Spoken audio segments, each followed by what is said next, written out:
Nous commençons dans un entrepôt où Choi Moo-ja traverse la pire nuit de sa vie, ou du moins, c'est ce qu'il semble. Pendant que des brutes lui donnent une raclée pour impressionner leur patron, comme une scène de film mafieux bon marché. Mais le patron au téléphone ne comprend rien, parce qu'il est certain que Moo-ja est juste là, le traquant ailleurs. Crac, mauvais timing, parce qu'en une seconde, tout change. Moo-ja n'est pas pris au piège. Il n'était même pas dans l'entrepôt, il attendait simplement, et quand les brutes s'y attendent le moins, il les élimine avec une froideur qui vous glace le sang. Résultat, l'homme qui semblait vulnérable était celui qui contrôlait tout depuis le début. Élimine les témoins. Sans erreur, sans échappatoire. Ici, tu comprends que ce n'est pas un combattant ordinaire, c'est un tueur d'élite. Pas un simple type, un professionnel du chaos. Et il ne tue pas seulement, il veille à chaque détail. Rien ne passe inaperçu, rien ne reste. Il met des gants, descend au sol et commence à nettoyer comme un rituel. Sang, empreintes, traces, tout disparaît. Un fantôme, et pourtant il n'a même pas été là. Pendant ce temps, au quai, la tension n'est plus seulement élevée, elle est en mode overload. L'air est lourd, le temps s'arrête. Et là, face à son ancien chef, un jeune homme lève son arme. Pas par peur, par vengeance. L'homme rit, le regarde comme avant, mais ce gamin n'est plus le même. Et il est prêt à presser la détente, sans trembler, sans hésiter. Tout le suspense n'était qu'une façade. En réalité, nous sommes sur un tournage.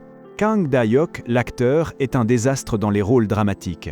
Il est le roi des romances coréennes, mais il est maintenant en difficulté, parce que le réalisateur ne joue plus. On dit qu'il n'a pas de charisme, mais on voit clairement que son vibe est à un tout autre niveau.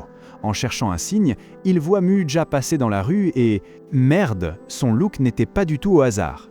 Il reste bouche bée devant ce regard, du genre « ne me touche pas, sinon je t'entraîne dans mon sillage ». Il le suit jusqu'à une boutique de proximité, en pensant qu'il va tomber sur un vrai criminel. Mais le twist est brutal, Moo-ja s'habille comme s'il s'agissait d'une guerre. Et là, avec un sourire parfait de employé, il aide un client sans argent, comme s'il était son meilleur ami. Da-hyuk est tel impressionné par Moo-ja qu'il jure apprendre sa technique d'acting caché, coûte que coûte. Un vieux ivrogne commence à faire un scandale à la caisse et pendant une seconde, Moo-ja perd son self-control.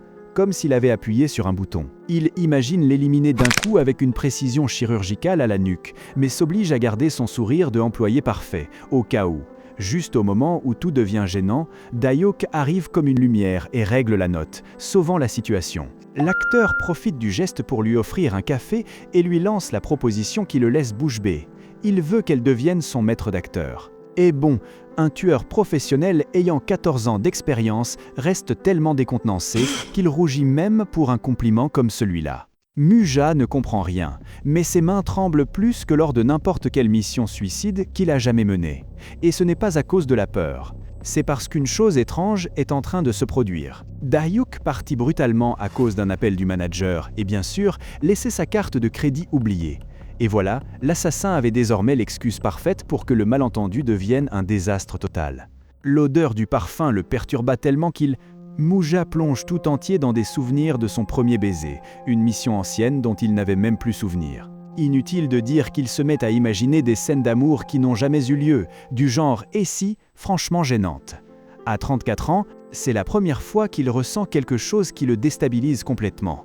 Et pour un assassin, ce n'est pas un sentiment, c'est un signal d'alerte rouge. Il est tellement distrait qu'il renverse du vin sur un client pendant son travail de serveur, et ne s'en rend même pas compte. Quand l'homme commence à crier, il ne s'y attend pas du tout. Moo-ja, soudain, l'air semble s'être chargé de peur. L'homme se tait instantanément et ne dit qu'une chose, la tâche disparaît toute seule. Parce qu'il ne veut pas mourir d'un accident nerveux. Ses instincts sont en mode cringe et il ne peut plus feindre que tout va bien car son esprit est ailleurs. Plus tard, en mangeant avec ses collègues criminels, la tension monte d'un grand couteau sur la table. Poulet frit au milieu de la guerre, comme si c'était une journée ordinaire. Le chef met fin au conflit, mais pas pour la raison que tout le monde croyait. Il est vraiment fatigué. Moo-ja reste toujours un désastre avec ses tâches et maintenant il se retrouve face à tous, sans filtre. Il s'avère que le chef a découvert que Moo-ja n'a pas remis ses rapports depuis 3 jours, parce qu'il passait tout son temps dans la boutique de proximité, comme si c'était son deuxième foyer. Quand on le presse, les collègues ne peuvent s'empêcher de plaisanter. Est-ce qu'il serait amoureux? Moo-ja est tellement absent qu'il n'arrive même plus à se souvenir de la réponse de sécurité. Et là commence l'interrogatoire, tu plais avec quelqu'un?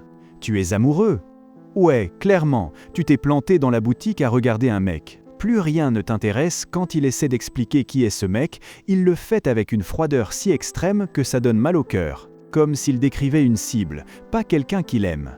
Jusqu'à ce qu'il voit un acteur à la télévision et réalise que le jeune homme qui le cherche est une célébrité. Il rougit de honte en réalisant que l'homme est Kang Da-hyuk, et pas n'importe qui, mais celui qui est sur toutes les couvertures. Mais son patron lui met les pieds dans le plat d'un seul coup, avec un avertissement mortel. Pour eux, l'amour, c'est une distraction, et la distraction, c'est la mort.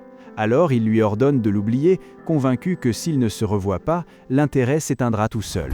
Bien sûr, le patron ne connaît pas l'obstination de Da-hyuk, qui apparaît depuis 3 jours d'affilée dans la boutique à 1h du matin, mangeant comme si c'était la chose la plus naturelle au monde, tandis que Muja le regarde en silence, comme s'il évaluait son âme.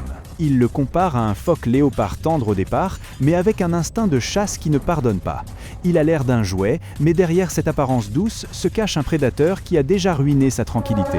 Muja ne peut plus supporter le suspense et l'affronte directement, en utilisant son nom d'acteur. Da-hyuk panique complètement, il jurait que les lunettes et le masque le rendaient invisible, mais Muja l'a déjà repéré. Muja est sur le point d'exploser, parce que l'homme est tellement gentil que ça gâche toute l'atmosphère. Bien qu'il soit un tueur professionnel, il finit par céder et lui donne un faux nom, Ju Taeman, juste pour alléger la tension, parce que le moment était déjà trop gênant. Muja se venge en s'entraînant comme un fou parce qu'il se sent novice d'avoir lâché l'info sans réfléchir. Là apparaît Alex, avec ce sourire de merde que seul lui sait faire. Il se moque de son manque de concentration, de la façon dont il s'est laissé emporter comme un débutant sans filtre. La tension monte et l'air devient lourd, comme si le sol était debout. Et quand il propose de l'aider, ça sonne plus comme une menace que comme une aide. Si Muja ne se reprend pas, Da-hyuk est en danger. Pendant ce temps, Da-hyuk est chez lui, obsédé par chaque geste de l'homme qui prétend être son maître, comme un fanboy de sa propre vie. Sma, attention, son plan d'infiltration est sur le point d'exploser parce qu'on le reconnaît déjà dans la rue, et pas de façon anodine, même son manager a remarqué qu'il n'est pas à la maison les lundis et mardis, et ce n'est pas normal, donc si tu veux continuer l'enquête, faudra plus de créativité qu'un mème viral. Le manager s'est rendu compte que Da-hyuk a quelqu'un en vue et passe en mode « Putain, ça va mal finir » pendant que le chef lui interdit d'aller dans les lieux de rendez-vous. Comme si c'était facile à éviter, Da-hyuk a un plan emmener son maître en montagne avec une excuse si parfaite que même Sherlock lui-même ne la détecterait pas. Ce qu'il veut voir, c'est la vraie expression quand l'épuisement physique lui arrache le masque de la mensonge. Son idée de l'assassin est pure vibe de film noir, et pour lui, l'escalade extrême est le seul chemin pour lui arracher la vérité. Oh, il est un génie total, ou complètement fou, mais pour lui, voir Muja physiquement détruit est la seule façon de découvrir l'homme derrière le masque et de capturer l'essence actoriale qu'il cherche tant. Et quand il retourne dans son monde de célébrité, Da-hyuk démontre qu'il est un maître en relations publiques. Avec un simple bonbon à la cannelle, avec un sourire et un geste si désinvolte qu'il semble ne rien faire. Il a déjà le vétéran dans sa poche. Et là, c'était clair, son charisme n'est pas seulement de la séduction, c'est une arme psychologique de guerre. Tellement que l'homme, qui était auparavant celui qui donnait les ordres, lui demande maintenant de le traiter comme un frère aîné. Il n'a même pas réalisé qu'il n'était plus en contrôle. Le manager reste choqué, regardant Da-hyuk avoir tout le monde dans sa poche. Mais ce qui le fige vraiment au sol, ce n'est pas le contrôle, c'est que son obsession reste toujours ce maître qu'il veut faire transpirer sur la montagne, pour voir ce qui se cache derrière cette façade. Da-hyuk l'admet, son charisme n'est pas réel, ce n'est qu'un tour de théâtre, mais cela ne le rend pas moins dangereux. C'est un stratège de haut niveau qui utilise tout le monde comme des pièces sur un échiquier. Et quand tu t'en rends compte, tu ne sais plus s'il feint ou si tout ce qu'il fait partie de son plan. Pendant ce temps, Muja commence à sentir qu'il perd le contrôle et décide de réinitialiser son esprit à tout prix. Il s'installe dans un bain de glace, les pieds et les mains liés, cherchant que le froid le ramène à cette froideur que l'acteur détruit simplement par sa présence. Un niveau d'autodestruction qu'il ne savait même pas exister. Quel final terrifiant! Ce type ne joue pas seulement avec les gens, mais avec l'esprit même. Si tu as aimé, like, parce que ça ne peut pas rester sans énergie. Abonne-toi pour voir si le plan de randonnée fonctionne. Commentez quel manhwa vous voulez voir en prochain. À très vite. Chapter Vike X Merter PNJ. Zut, quel final dément avec ce bain de glace pour ne pas lâcher la masque. Si le protagoniste compte gravir la montagne pour voir le visage réel de son maître, aidez-moi à faire grimper les chiffres en cliquant fort sur le bouton s'abonner. Commentez quel manhwa vous voulez voir ensuite et laissez votre j'aime pour que l'énergie ne se fige pas. À bientôt!